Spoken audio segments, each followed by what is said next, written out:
I haven't been a Christian for very long at all. I'm 45. So I mean, a grown man. So 7 months ago, like I fully brought Christ into my heart.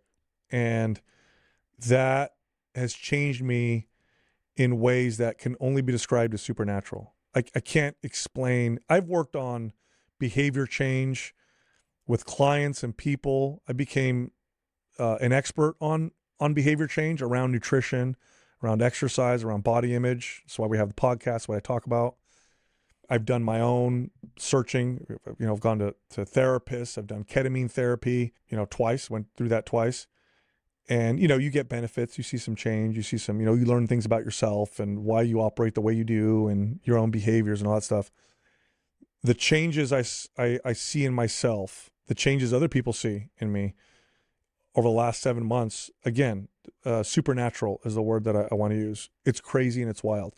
And the joy that I feel is interesting, to say the least. I think all of us seek happiness, like the feeling of happy, but joy is very different. I watched Bishop Barron he's a Catholic bishop. I had him on my podcast 6 years ago. This was when my journey really started to get going. And that original interview, like the questions I asked him were like real questions I had. So I wasn't trying to make a good podcast. By the way, this was back when talking about your faith, especially if you're a Christian, was like a no-no in media. Like, no. Right. That's going to kill your views and whatever. All of a sudden, by the way, it seems like there's a cultural shift and people are coming out and talking about their Christianity in ways that I never really saw in media before, which is kind of cool. But 6 years ago, it wasn't like that. And I had him on my podcast and something was drawing me for some reason to talk to him. And I interviewed him, and those were all like real questions that I had. And that kind of started, me on this journey that I'm on now. But it wasn't until 7 months ago when I really made that final leap that I saw these and felt these remarkable changes in myself. But one thing that he talked about, he has a video where he talks about the Beatitudes. And the Beatitudes are like, blessed are the meek, those types of things, right? And he talks about the Beatitudes, and I'd never heard him explain the way he explained them. Blessed are the poor in spirit. That's one, right? And you think, what does it mean? Is being wealthy a sin?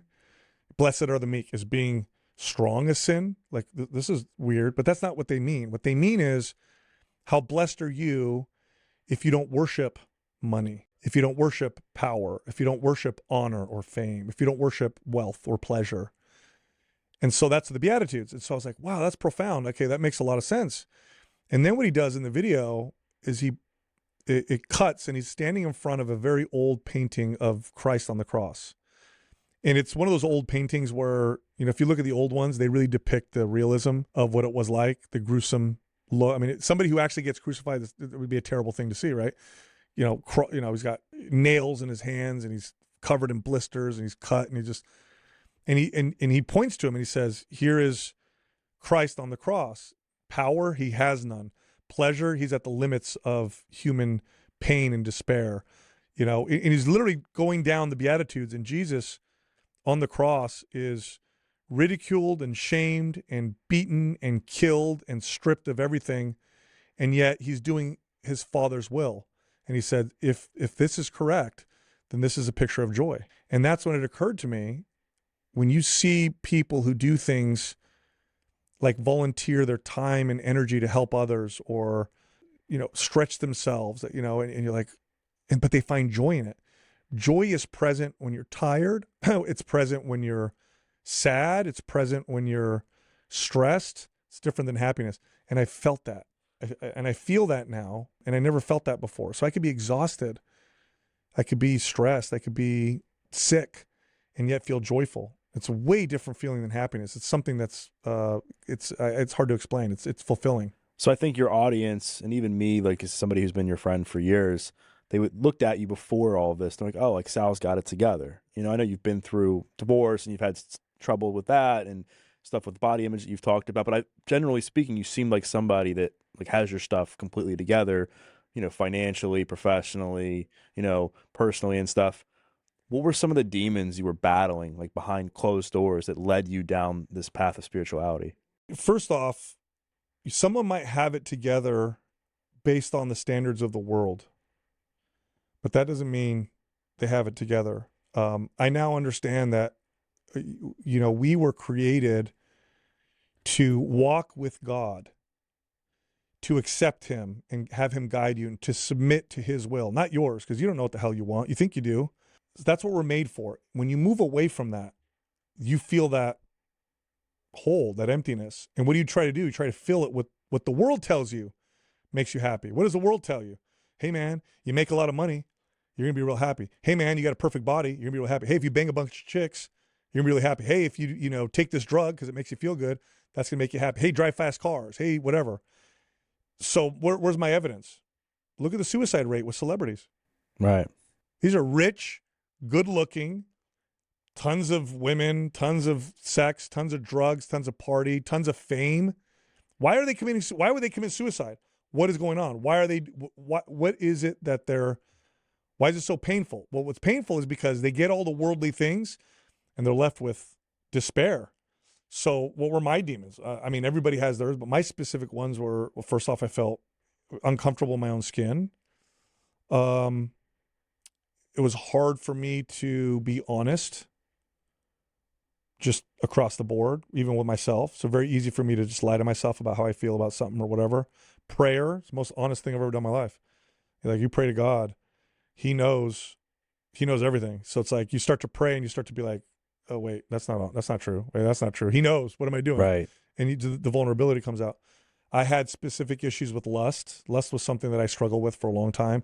By the way, he took that one from me right away. That was one of the first things he took from me that I prayed for. That was just absolute supernatural. Like, I had, like many men, issues with pornography and had tried to stop, tried to whatever. And it was like a drug. I couldn't pull myself, so easily accessible, so stimulating, so whatever. And I prayed for it. I told God, I said, I can't do this. Like, I can't do this on my own. I just can't. Which, by the way, that's a powerful thing to admit, is like, I can't, like, because I used to be a very much I can do anything. Yeah. I'll do anything I put my mind to. Nothing will stop me type of deal. Now I'm like, no, that's not true at all. And so I said, I cannot, I need help with this, God. Take this from me. I need help with this. And he did. Like, I went from struggling to my desires and my wants changed. I still lust with my wife. Still have that attraction to her. So it's not like my libido changed. It's just, I felt the sin in it. I don't mean the bad, like I had this bad, guilty feeling. I mean, literally, like, it's not attractive to me. It's not attracting me. Suddenly, this happened suddenly, Doug. This isn't like I worked on it over time. It was like gone. And I was like, what is happening here? This is wild. Okay. I couldn't go 3 days without watching pornography. And now suddenly it's 7 months and have no desire to do that. Taken from me. I mean, crazy. The way that I consume content, music, media, compassion and empathy, I could get very angry when I'd see things that I would consider wrongs or injustice or whatever. But now I can feel compassionate for the person on the other end, not justifying their behavior, but more like, man, that person's hurting, and I can see it. Right. Changed my joy around my family and my kids. Completely changed my relationship with my wife. We had our own, we had a lot of struggles in our marriage. I have a Christian coach that I work with because, I once I experienced some of this, I was like, I want to just learn. Like, I'm in now. I'm in, right? Fully in. That's it. And I hired somebody that I work with once a week. Great guy. And I remember one of the things he taught me is he drew a diagram. It was a triangle, and at the top was Christ, and at the bottom corners were husband and wife. Now, the Bible teaches us that the husband and wife represent the relationship between Christ and his church, his followers, right? The husband is like Christ, the wife is like the church, and both of them complete. This is why marriage in the Bible is such a serious thing, such a big thing, right? So you got husband and wife here. The closer they move to God, what happens? They get closer to each other. It's exactly what we're experiencing. My wife and I would do things to work on our marriage all the time. You get some benefit here and there, get some setbacks. But when we both get closer to God, it's like it all comes together. There's a really inspiring story I heard you tell on Bradley Martin's podcast about how you actually affirmed like your belief in Jesus. And I think it had something to do with was it your daughter Yeah. going to the hospital and a homeless guy? Like, talk about that story. Yeah, that was a weird one. And I talk about that. I mean, there's a lot that led up to that, but that moment was the tipping point for me. So up until this time, I'd been slowly moving in that direction, but I'd never, and I didn't you couldn't have explained this to me then. So for someone who's not there, it's hard to explain, but there's definitely a point where you're here, you're learning, you're trying, you're maybe going to church, maybe reading scripture, and then suddenly you fully accept what Christ did, who he was, and then things change. And so I had a moment, like I had one moment that did that. So I have she's almost 2 now, but at the time she was 1. And my wife had noticed some movement pattern issues or some movement issues with her.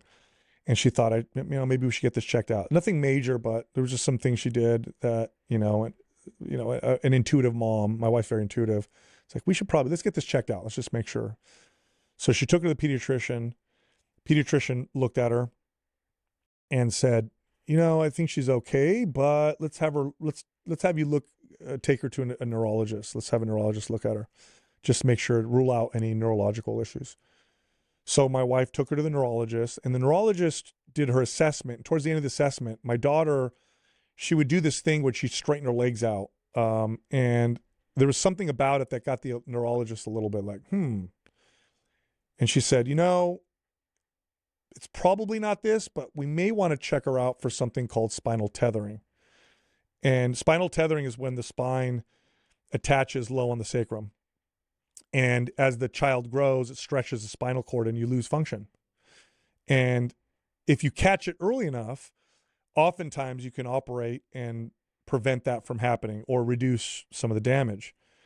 So this was like a scary thing for us because in order to see if she had spinal tethering, we'd have to do an MRI. An MRI for a 1-year-old sucks. I mean, I don't know if you've had an MRI before, but you have to lay in the machine for like 30, 40 minutes. A 1-year-old's not going to lay still. So what they do is they put them under general anesthesia, like knock your kid out. And general anesthesia is, first off, it's got its own dangers, and number 2, it's not good for a developing brain. So I don't want her to do that. But on the other hand, what if she had spinal tethering? We want to know, but we're not sure. So I'm like torn. Like, what do we do? So my wife and I would have these discussions, and I'm like, I think we should wait. And my wife's like, but if she starts to lose function, it's too late. So we called the pediatrician. We really trust our pediatrician. We love her. And we said, hey, what should we do? What's your opinion? She said, I tell you what, bring her in for an appointment and I'll do a specific assessment. Based off of what I see, if I can, I'll tell you guys, get the MRI or not.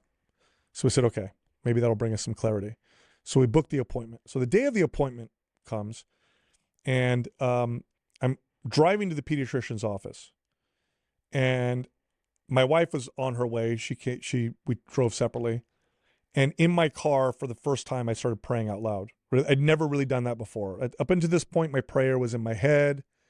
There were a couple times I got down on my knees to pray, but it felt silly, so I'd stopped. But I was really in distress, and I started praying out loud in the car. So my prayers were, God, I don't know if you're there. I don't know if I believe you. I need help. I need you to show me. I need something obvious. It can't be subtle. Please, if you're there, show me. I need help with this. I don't know what to do. I need clarity. I need clarity around my daughter. Please forgive me if you're real. And what I'm asking isn't great, but I need something from you. I need to know you're there. So I'm praying out loud. We get to the pediatrician's office, and the pediatrician, the front desk staff tell us that we don't have an appointment that day. So we're like, what are you talking about? So back and forth, a little bit of arguing. And they said, okay, we made a mistake.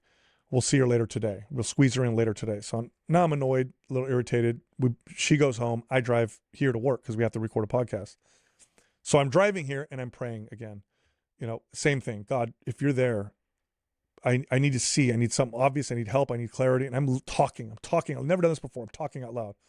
As I pull in, we used to have a parking lot over here. It's under construction now because they're doing something else there, but there used to be a parking lot. We're downtown. So it's not it's not too weird to see homeless people hanging out in that parking lot. But this was a little extra strange because as I pull in, there's a homeless dude building a fire in the parking lot. He's literally building a fire.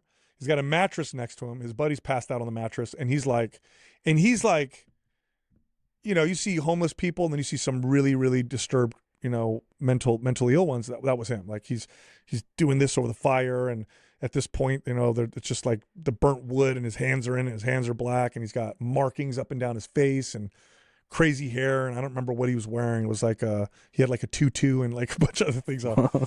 So I pull in and I see him, and I remember earlier that day one of my editors sent me a picture of this guy because he was in the parking lot earlier, and I'm like, oh boy, everybody watch out. Right. Kind of as a warning to the staff, like there's somebody in the parking lot. So I pull in, I see him, and he's doing that. So I pull in the far side of the parking lot, and I'm in my car, and I look at my rearview mirror, and I can see him. And I remembered a conversation I had with Arthur Brooks, or it might have been a talk that he did. But Arthur Brooks talked about, I don't remember how he got to this, but he said something along the lines of, if you want to help a homeless person and you want to give them money, ask for something in return so that they feel that they're not just taking money, they have some kind of like purpose or meaning, right? And he said, you know, the question is, what do you ask a homeless person for? He said, ask them to pray for you. And I remembered that. I look at my rearview mirror, I'm like, maybe I should ask, because I'm like, again, I'm praying out loud. Maybe I should ask that homeless guy to pray for me. And then I look up and I'm like, there's no way I'm going to talk to that guy. Right. He's going to attack me, or I'm going to get hepatitis or something. So maybe it's someone else, not that guy. So I start walking into the studio. Literally, he's here. I'm parked over here. So I don't even walk towards him to get by him. I walk away. Okay. No eye contact, nothing. I'm walking away. I'm walking away and I hear him. Excuse me, sir. Excuse me. I turn around. It's him. I said, yeah. And he goes, have a nice day. Okay. Thank you. So I start to walk back and I pause and I go, and I start walking back towards him. I say, you know what? Can you do something for me? He said, sure. I say, can you pray for me? And he goes, yeah, what's the deal? And so I said, well, we're taking my daughter to the pediatrician to do an examination. And he goes, is it her spine? And I froze, man. Like I totally hit me. Like I almost stopped in my tracks and I said, yeah, it might be. I said, it's something called spinal tethering. And we're contemplating whether or not we need to do an MRI or not. And I said, could you pray for me? And he says, yes, absolutely. I'll pray for you. And then we start talking and he goes off and starts talking about some crazy wild stuff. Like he's obviously not 100% there. So I'm listening, you know, we're talking a little bit. And so I said, hey, you know, thank you for praying for me. He says, no problem. So then I thought maybe I should give him some money. But instead I said in my head, I thought maybe I'll just let me ask him if he needs anything, if he wants anything, because maybe he wants something else. So I said, you know what? Is there anything I can do for you? And he goes, no, there's nothing. He goes, actually, you've already done more for me than society's done in a long time. And that hit me again because the day before I had started loosely reading scripture. And I read a story about, I think it was Jesus who said, what you do to the least of us, or the least of your brothers and sisters, you do to me. And I was like, oh my gosh. Okay. I said, you're welcome. I walk into the studio, I sit in my chair, and I had, you know, Adam and Justin and Doug sitting there. And I must have looked like, I don't know what I must have looked like I saw a ghost or something, because they were all like, what's going on? I couldn't really speak. Started talking a little bit, started tearing up. I'm not one to tear up very easily. And I told them the story, and everybody's like, oh my gosh. And I was like, okay, that was definitely God. Like for sure that was God. I just don't know what it means. Like, okay, you're there, but I don't know. What does that mean? Does that mean that we get the MRI? Does that mean we don't? But at that moment, I was like, he that was for sure, because there was no way to explain it for me. There was no possible way. Crazy homeless person. Is it her spine? He mentions something, reminds me of scripture. It was just too much. I knew that was God. So I got up after our podcast. We did a show, get in my car, and I drive to the pediatrician's office. And I'm praying out loud again. God, thank you. You're there. You're real. Thank you. I said, I just don't know what it means. I don't know what that means. What does that mean? Does that mean that I should do the MRI? Does that mean I shouldn't? So we get to the pediatrician's office, and one of the challenges with this test was that my daughter is very shy and apprehensive. And if she goes to the doctor, she just clings to my wife's shirt. She won't come off her shirt, buries her head. If we weigh her or do anything, she cries. So I'm like, I don't know what she's going to test. My daughter won't do. She's not going to come off my wife's lap. So we get there, we walk into the appointment, and my daughter suddenly becomes the best performer you've ever seen in your life. Not only is she not shy, she's doing everything the pediatrician's asking. She's doing it in flying colors, as if it's like somebody she's known her whole life. I mean, she's standing, she's pushing, pointing, she's, everything the pediatrician wanted, she did. Pediatrician, after, I don't remember how long the test was, 10, 15 minutes, like with full confidence, looks at us and goes, she's totally fine. You guys are good. You don't have to do an MRI. And I was like, okay, that's it. Now I know what he was telling me. And then at that moment, I fully accepted and submitted. I don't need no more evidence. I don't need anything else. You are real. And that was it. And then things started to change radically.